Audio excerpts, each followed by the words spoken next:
What's up, everybody? My name's Mike Sjogren, here with my co-host, Emmanuel Pani. We're part of a group of specialized real estate investors you've probably never heard of. We didn't start with deep pockets or wealthy families, and we don't rely on 401ks, mutual funds, or traditional real estate investing. In fact, many of us don't even own the properties that fund our freedom.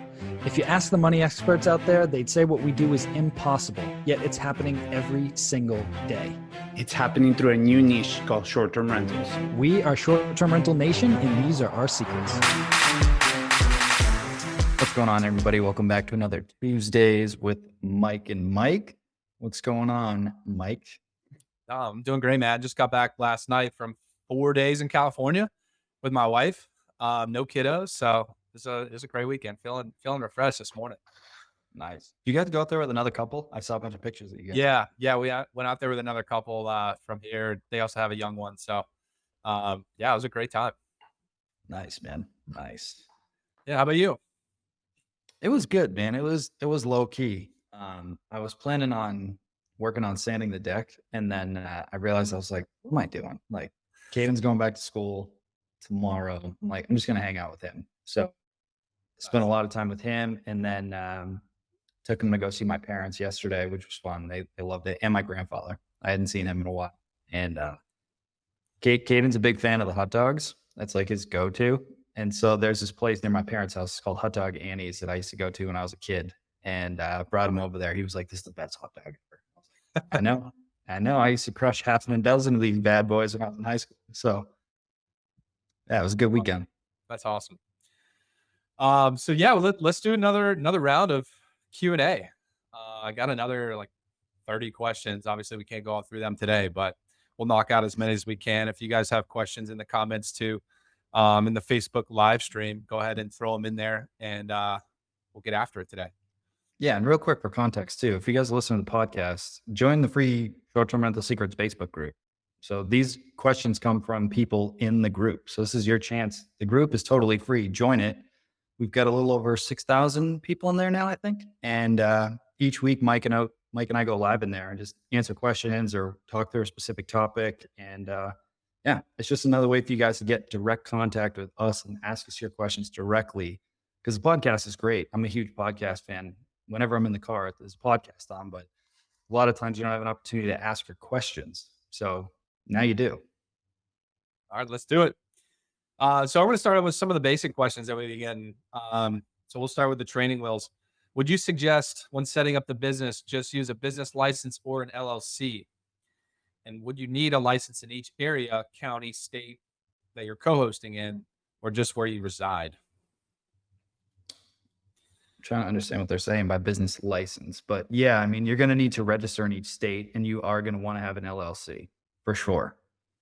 So the answer is yes and yes. And again, that's why I recommend just keep it simple, man. Go and dominate one market and max that out, and then maybe go to another one. But just go and dominate your own market and just save yourself all the headaches that I went through at the beginning of just going really wide. You don't need to do that. Yep. Yeah, definitely look up. I love you said that, because dominating one market it allows you to have major focus, and you can also focus on your competition too. Who's your biggest competition at the market, and just get after them. Find their flaws, get after them. But yeah, definitely look up what you need. As far as LLC, just set up a basic LLC, business consulting, something like that. And then start prospecting, get that up and running. So another basic question, but what type of insurance is required or recommended for a co-host besides a basic liability policy for the business? That's pretty much just what I go with, man. I've got an umbrella policy on me, and then we've got a general business liability policy. And then we ask all of the homeowners to add us as an additional insured under their general liability and commercial policies. So, yep, perfect. And this one we're going to reference back, but what is the best way? Because this was asked a few times. What is the best way to get leads for new properties? Oh, for Christ's sake. We've covered this so many times, guys. What was it, Mike? 3 weeks ago? We went deep on this. We went through 7 different ways to get leads. So I'm not going to repeat myself. Go back and watch that episode. We went deep for 40 minutes on how to get leads. So go watch that episode. Yeah. This is a better one. When do you know it's time to add a VA to your time, and what jobs do you get them to do for you? Great question. So the simple answer is it depends, right? And so the biggest thing that I can recommend, and I've been beating this drum for years now after somebody drilled it in me, was to do a 2-week time study, right? So make a simple Google Doc, Sunday to Saturday from whatever, 5 a.m. to 10 p.m., however long you're awake, and you print it out. And then every 15 minutes, you fill that thing in and just write what you're doing. It's not just for work. Like it's everything. So it's like I got up, I brushed my teeth, I went to the bathroom, I worked out for half an hour, I had coffee, I showered for 25 minutes, whatever, right? All the way down to like, and what that's gonna do, first off, it's gonna make you really pay attention to where your time is going. Because I know for me, especially at the beginning, it was like, I just don't know where the time goes. It's like I feel like I don't have enough time. And then when you do this time study, you're like, man, like I spent this much time doing this. Like even I just got back. Kristen had a flat, so I called AAA to get it towed to Town Fair Tire to replace tire. That burned up 48 minutes. Like, you know what I mean? Like those are the things that like you're like, damn, I just lost almost an hour of my time today. Right? When you start to focus on that, you get hyper sensitive to like where is your time going and how valuable it is. Then from that point, you look at specifically within your business, what are the things that are taking the most amount of your time? Most likely it's around guest communication, coordinating cleanings, reviewing the photos of the cleanings, submitting any claims, updating your listings, a lot of just the day to day, primarily around turnover. So when I hired my first VA, quite frankly, I went through 4 of them before I found one that worked. And that was more on me than on them. I just sucked as a leader, but that's a whole other conversation. It was their shift was primarily focused around that turnover process. So making sure the previous guests had checked out, making sure that the next guest got their code, making sure the cleaners had showed up, making sure the cleaners finished, reviewed the photos, submitted any claims, and made sure the next guest got into the property without any headaches. That was such a weight off of me because at the time I was still working a 9 to 5 job. Really, it was more like an 8 to 6 job. You know what I mean? And so just having that peace of mind during the day was so huge because I'd be ducking out of meetings, trying to make sure everything was good and then going back to the meetings. And so getting that first person set up will save you so much time, but you got to do it the right way. You got to find the right person that's the right fit for you. You got to onboard them the right way, have your SOPs dialed in. And that's honestly what we focus on with the mastermind, quite frankly. And that is not a pitch. It's just like we spend so much time on that because that is the true key to getting your time freedom. The money's great. We know we can make money with short-term rentals, but how do you get your time back? That's the biggest variable, in my opinion. 100%. I love that you said that because that's what we hire for. Like at the end of the day, you hire somebody to gain your time back in some way so you can go focus your time on something else. If you want to focus your time on your other business or focus your time on building this business, you hire. That's the only way that you can grow. You can't multiply yourself. You can dial in all your systems and then hire somebody, but you can't multiply yourself. You can get really close. And that's kind of what, Mike, I think you've done a great job on is like teaching us how to document all the systems so that it's dummy proof essentially. Right. So yeah, I hired my first one when I had I think 6 listings and a baby on the way, like literally the next month. And that was the best investment I have made. I've bought my first property I bought is a 98% cash on cash return. Like it's $260,000 house that does between 90 and $100,000 revenue every year. But that's not even close to the return I got on hiring Sean and now JC as well. Just because of the amount of time that I'm getting back from having these guys do all the admin stuff, do the pricing, update the listings, talk to the guests, call the guests, respond to inquiries. Yeah, it's invaluable. So you could have 2 listings right now. You could have 1 listing right now and hire a VA and gain some of your time back, and it may be worth it for you. So I had 8, by the way, just to answer the question directly. I had 8 when I had my first one. But I'd say, like Mike said, as early as you want. Like it's more about like how quickly do you want to buy your time back and how much faster do you want to grow? Because when the day-to-day operations is off your plate, that just frees you up to do more prospecting for more deals. yeah. Next one, what, in your opinion, what's the best property management system for co-hosting? I mean, again, it's going to be based on you. And I will just say this, right? I use Guesty Pro, and I've tested a lot of them over the years, and none of them are perfect. Guesty has plenty of things that drive me bananas and drive my team bananas. None of them are perfect. So it's more looking at what capabilities do you need right now and what capabilities will you need as you scale. And that's one of the big things that getting around operators that are way ahead of you. I remember I went to Eric Moller's first Legends Mastermind back in I don't know, 2019, somewhere around there. And at the time, I think I had 8 listings and everybody else there had over 20. And just being around those people and seeing, I wasn't even thinking of the problems that they were talking about. Like I didn't even foresee those things coming up. And after that mastermind, like I went in and changed my PMS. I changed some different things in my business. I updated my SOPs.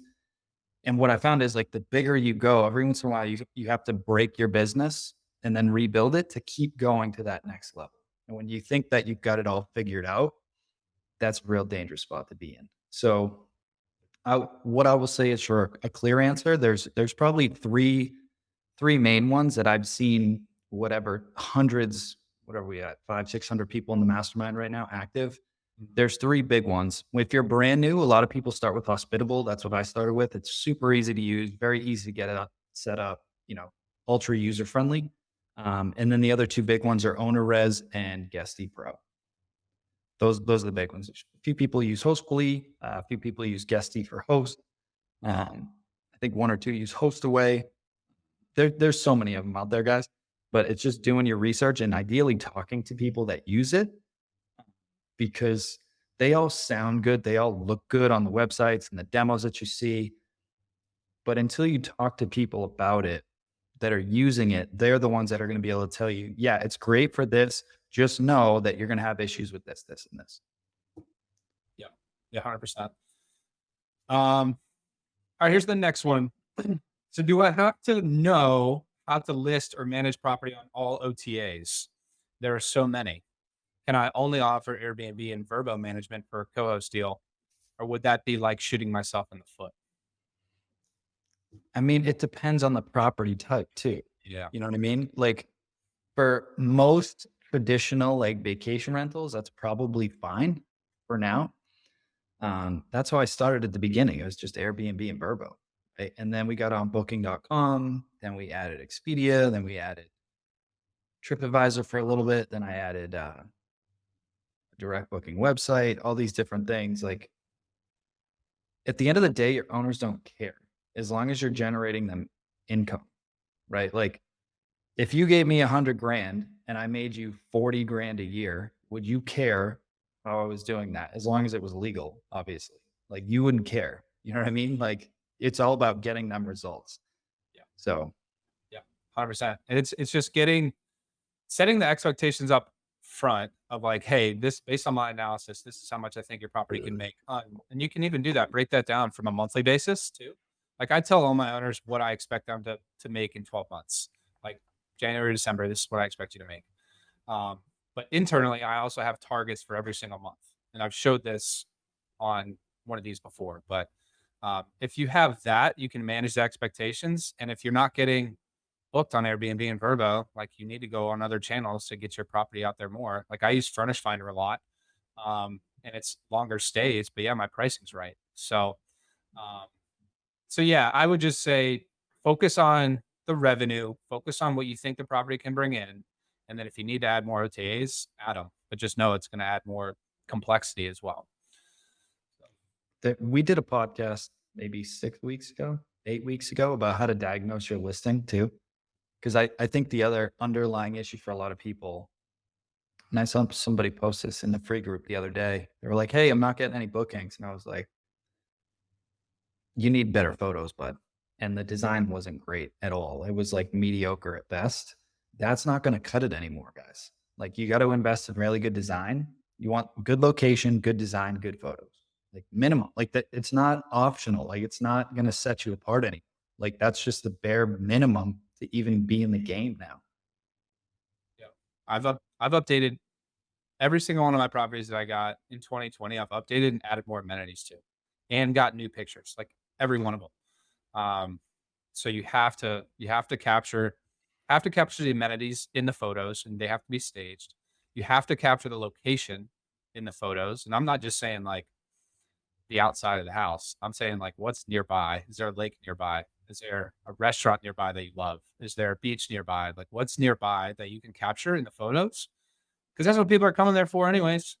And then also capture the experiences too. What are the experiences around there? Is there a farm? Is there a um, some great putt nearby? Like what are the experiences that they can have, and are you capturing that? Like it's great to have a fire pit, but if there's no fire lit in your photos, it's gonna look terrible.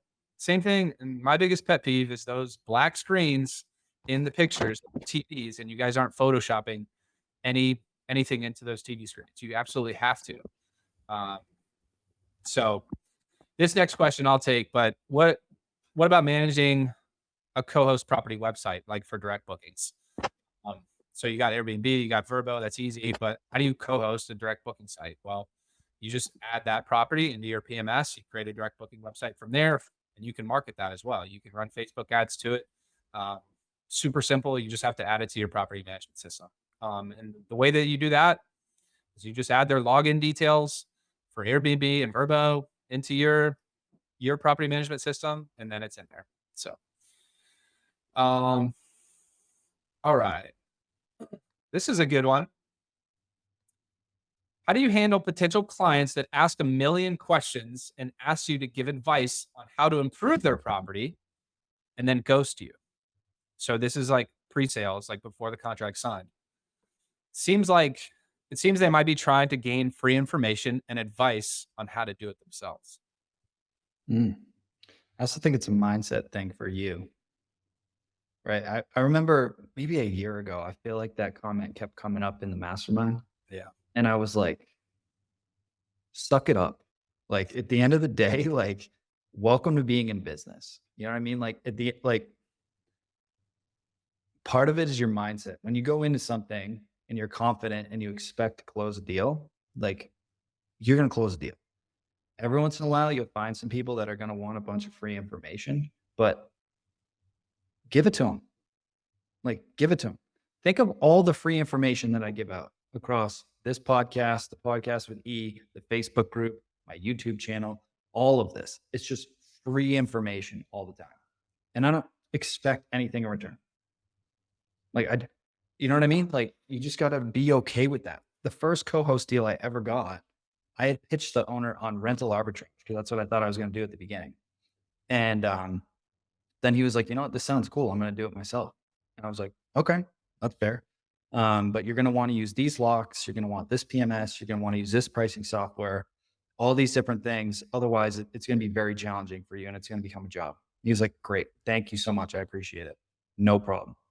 6 months go by. That same guy calls me up and gives me 2 properties, then introduces me to somebody else who's now my business partner on all the hotels. And he just gave me a 3rd listing. So lead with value. Okay. If somebody's going to burn you, they're going to burn you. But at the end of the day, like I wouldn't sweat that stuff. Just shift your mindset to you are going to get a deal. If you put enough good energy out, it's going to come back to you. It's a law. It has to. So just keep putting good stuff out. That's it, man. I think we could talk about this for an entire hour.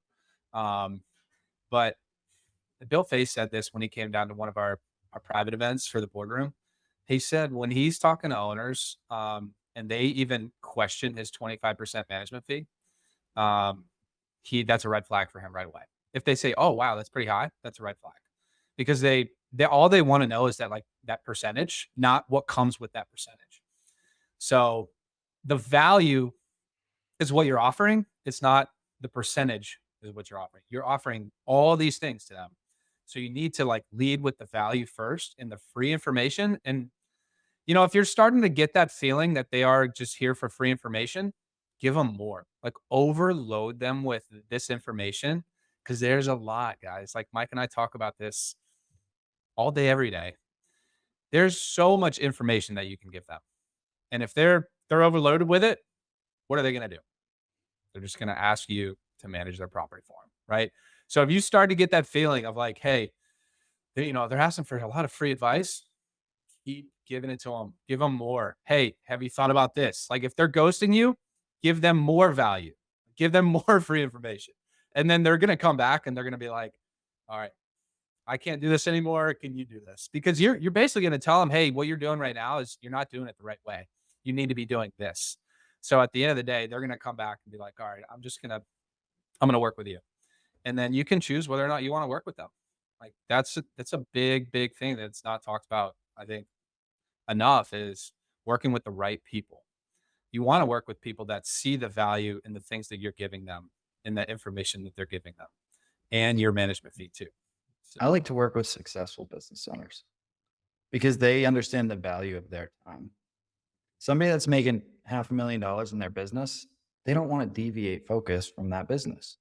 Why would they? It's good, like, to what? Make an extra 20 grand a year? To them, it's not worth it. They value their time. Successful people value their time. I don't want to, middle class and lower middle class, they are willing to trade time for money. Wealthy people, they will not do that because they know that their time is better spent doing other things, either making a higher return on their time or just spending it doing things that they want to do with who they want to do it with. Right. 100%. So, and I always harp on that too in the pre-sales conversation too. It's like, this isn't worth your time. Like I'll say that to them, like managing this property, like I want to make this as passive as possible for you. When they hear that, they're seeing value in their time and me valuing their time as well. So I harp on that always, is like, this is something that I've perfected, right? And I'm always working on improving. And you don't want to be like having to mess with pricing or the listing or anything like that. I'm going to take care of it. And you're going to get a check every single month. let's do some simple math on this, right? For shits, right? Say the property brings in 100 grand, just to make the math easy, and you're charging even at 20% management fees, you're going to make 20 grand, right? And let's say the person's going to manage it themselves at a minimum. Let's say they spend 20 hours a week, right? So 20 hours times 52 weeks, that's 1,040 hours. So 20 grand divided by 1,040. That's $19 an hour. Okay. However, that would be if they were working 9 to 5. We're not factoring in that 9:30 p.m. call on Christmas Eve that the stove isn't working at the property that you just rented this family over Christmas, or the call from your neighbor that your guest is asking to light off fireworks in the backyard on New Year's Eve, or whatever. All those late night calls, is that worth $20 an hour to you? Like, really? So you can always just play with the math too. 100%. 100%. This is another really good one, and I'm going to take this one too, because this is one that was asked in our private mastermind, but I think it's a really good question, and the right guy answered it. So Chris Petsy answered this question because he's there. So question says, let's assume a co-hosting business has scaled to 50 units under management. Also assume the average product diversity. What is a pro forma net profit on a 25% management fee after overhead, salary expense, VAs, subscription, retention initiatives, etc.? And so Chris Petsy, he was on Freedom Fridays a couple weeks ago in the Facebook group. He's got 53 live co-hosting listings. And then he's got a bunch that he and his partner also own as well. I think he's up to like 73 or 74 listings total. They're on pace for a 61% profit margin this year, with 4 full-time VAs, a full-time director of operations, a full-time revenue and marketing manager. And he said they could probably cut some fat and land some higher revenue units and get profit margin up to 65 to 70% without additional hires, which that's what the plan is going forward. So he's at 61% profit margins at 53 live co-hosting units. Pretty damn good. With a full team, right? With a full team.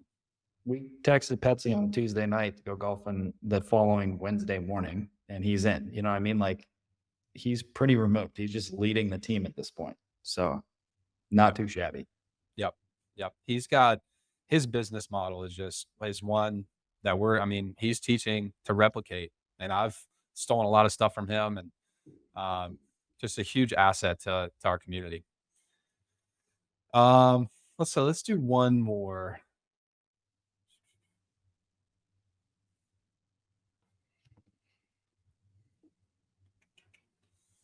Let's do one more. This one's pretty easy. What tech platform is best for email blasts to generate co-host leads if I've already accumulated a significant list of property owner emails? I'm probably not the guy to ask that question, to be totally honest. There's a million of them out there. I mean, honestly, you could use MailChimp, you could use ActiveCampaign, you could use Brooke Fouts' Vintory platform, you could use Bill Face Market, my STR platform. It's just consistency in getting your message right and just staying consistent. Like, cold outreach is a volume game. And I think most people underestimate. I was just going through Alex Hormozi's new book, $100 Million Leads, right? He's like, if you're not when you're doing cold outreach, if you're not hitting at least 100 people a day, every single day for 100 days, you're not going to get shit. So think about that. You got to hit 100 people every day for 100 days. Are you willing to do that? I mean, if you are, boom, it doesn't matter. Just pick an email provider and just start doing it. Just do it. Or quite frankly, put in some time and send it from your personal inbox and like personalize. I'd almost rather see you vet that list, see if there's any type of connection with that person, and send personal emails. I feel like your odds are going to be going way up if you go that. He talks about it in the book. So it's just 10xing your effort. What I did is I just focused on building key relationships with other investors, real estate agents, lenders, title companies, brokers, and basically got them to funnel leads to me. That was my approach instead of having to do a shotgun blast. Yep. Yeah, I think it's and you mentioned it too, but looking internal and seeing like what are your strengths. If your strengths isn't like digital marketing, then don't go all in on putting a website together and like email marketing. Like, that's not going to be your strategy. If it is, go for it. I've seen lots of people be successful with that. But look internal and think, all right, what's my background? What's my strengths? Am I good with people? Am I not good with people? Like, how do I look at myself and see where's the lowest hanging fruit that you can take advantage of? So, yeah, and I've used Market My STR. I think it's a good platform for doing that. It's email blast. It's super simple. So you can use that. We got a couple questions here. I'm not exactly sure what this one. Do you take incremental margin in consideration? My cumulative profit margin isn't the most impressive, but each new property was very high margin given the software and team doesn't increase as much. Yeah. So each new person that you bring on, right? I've talked about this a lot, right? You get to a certain point and you're working way too many hours. You hire somebody, your profit margin goes down, but it positions you for more growth. So then you go back up. And then same thing, you kind of tap out on your time and then boom, you take a hit and then you go back up, right? Mike and I just did this on the whole coaching side of the house, right? We just hired a lot of people because we were just scaling and helping a lot of people and we needed more people to help those people, right? So yes, profit margin goes down, but it positions us for more growth to add more value, continue to deliver the best product possible, and then it sets you up for more growth. Same thing on the property side of the house. That's normal. That's good.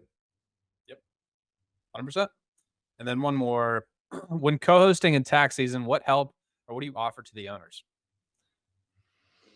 I mean, at the end of the year, they get a 1099 from us, and then I send them a P&L that breaks down everything for them. So that's what they give to their accountant. If their accountant has questions, I'm happy to put them in touch with my CPA, and then they can take it from there.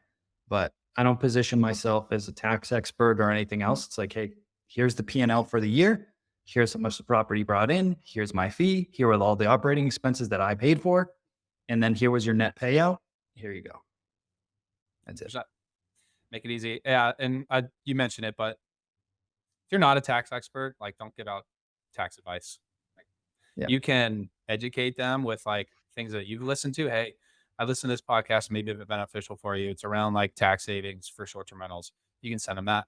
But like, yeah, send them to their own CPA who's responsible for their tax returns. So, sweet. Well, that's all we got for today. Love it. A lot of good questions. Again, if you're not in the free Facebook group, make sure you guys join, man. It's totally free. You get a chance to ask us your questions. You can post your questions in the group. You'll get feedback from me, from Mike, from all the other coaches, from other members that are in that group. So yeah, man, take advantage of it. And we are now in September. We're getting towards, we're past halfway point. We're coming up on Q4 here. So now is the time to push. I've said this the last 5 years running. Every year I do a big push towards the end of the year, and I always add to more portfolio because everybody else tends to start to cool off. And then they're already thinking about, all right, well, I didn't hit it this year. What's my goal going to be for next year? Don't be that person. Keep pushing right now through the end of the year. So that's all I got. Hope you guys have an amazing week, and we'll talk to you soon. Hey, STR Nation, if you enjoyed this episode, please make sure to hit that subscribe button and leave us a review. And in the comments, let us know what topics you want us to cover on upcoming episodes, and we'll make sure to get that in the books for you. And if you really want to learn how to launch, automate, and scale your short-term rental business, if you want to go deeper, then check out our free masterclass at strsecrets.com.